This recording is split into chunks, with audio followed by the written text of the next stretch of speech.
Bonsoir à tous, bienvenue, nous sommes le mercredi 7 juin et comme chaque semaine, le Saint-Père a présidé ce matin l'audience générale. Place Saint-Pierre, il a médité dans sa réflexion sur la paternité de Dieu. Notre Père, c'est le nom que l'on donne à Dieu et c'est le résumé, dit le pape, de toute prière chrétienne. On écoute un résumé de sa catéchèse. Frères et sœurs, la prière de Jésus exerce une fascination sur les apôtres et il lui demande d'y être introduit. Jésus nomme Dieu du nom de Père, résumé de toute prière chrétienne. Nous serions tentés d'utiliser un titre plus élevé et plus conforme à la transcendance divine, mais le mot Père nous établit dans une relation de confiance, comme un enfant qui se sait aimé de lui. C'est la grande révolution que le christianisme introduit dans la psychologie religieuse de l'homme. Le mystère de Dieu, devant qui nous sommes si petits, ne nous fait plus peur, mais nous avons parfois du mal à l'accepter.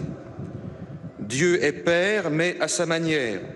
Un Père bon qui n'applique pas les critères de la justice humaine, mais qui a besoin de pardonner, capable seulement de décliner le mot « aimer ». Ainsi, nous ne sommes jamais seuls. Cette certitude est la source de notre espérance. En toutes circonstances, nous avons un Père qui nous regarde avec amour et ne nous abandonne pas. L'archevêque de Québec, le cardinal Gérald Cyprien Lacroix, était l'un de nos invités d'honneur lors de l'inauguration de nos nouveaux studios à Toronto. C'était il y a 2 semaines. Nous avons donc profité de sa visite pour l'interroger sur le 150e anniversaire du Canada. Et parmi les nombreuses figures qui ont façonné ce pays, il y en a une dont a voulu nous parler le cardinal. Je parlerai volontiers de Saint François de Laval parce qu'il est le premier évêque au Québec et au Canada, en Amérique du Nord, au nord des colonies espagnoles et du Mexique. François de Laval était un homme d'une grande vision. Son diocèse, lorsqu'il a été fondé, était le plus grand au monde, qui s'étendait sur tout le Canada, une grande partie des États-Unis, jusqu'en Louisiane. C'était immense, un territoire. Et pourtant, ça ne l'a pas effrayé. Retrousse les manches, formons des prêtres missionnaires et allons évangéliser ce peuple. Allons coloniser et évangéliser. Il m'inspire beaucoup parce qu'il me semble que c'est cet esprit-là qu'il faut aujourd'hui.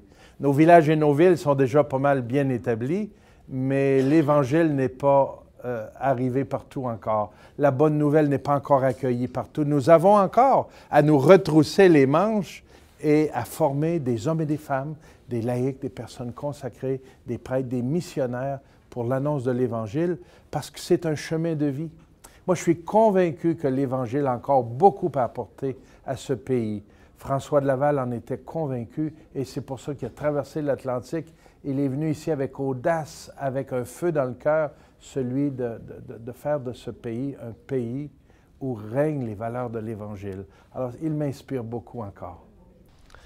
Au Canada, toujours, sachez que des dirigeants religieux lancent une campagne nationale pour répondre à la famine qui sévit au Soudan du Sud, ainsi qu'à la pénurie alimentaire qui frappe le Yémen, le nord-est du Nigeria et la Somalie. Il s'agit d'une des plus grandes crises humanitaires depuis la Deuxième Guerre mondiale. 20 millions de personnes, dont de très nombreux enfants, risquent de mourir dans les prochains mois.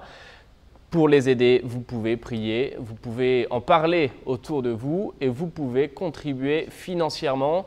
Vous trouverez toutes les informations nécessaires sur le site internet de la CECC.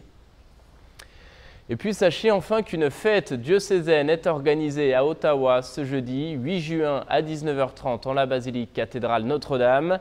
La fête célébrera le 170e anniversaire de la fondation du diocèse. L'événement débutera par une procession qui se rendra jusqu'à la cathédrale. Vous trouverez tous les détails sur le site internet du diocèse d'Ottawa.